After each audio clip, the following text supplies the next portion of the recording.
The next operation is to repack the bonnet chamber.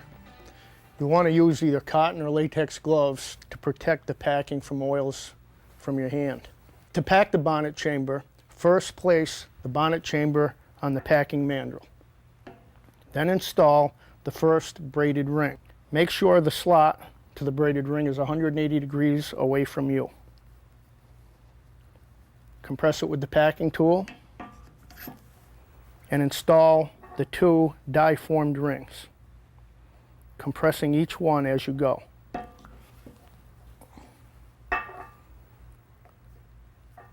And then finally, the last braided ring is installed with the slot facing you 180 degrees away from the original braided ring slot.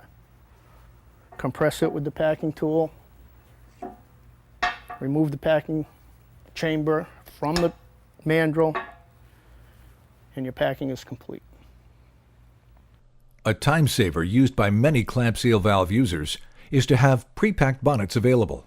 They put in a new bonnet and save the old one until they can repack it in the shop. This repacked bonnet then goes on the shelf for the next time.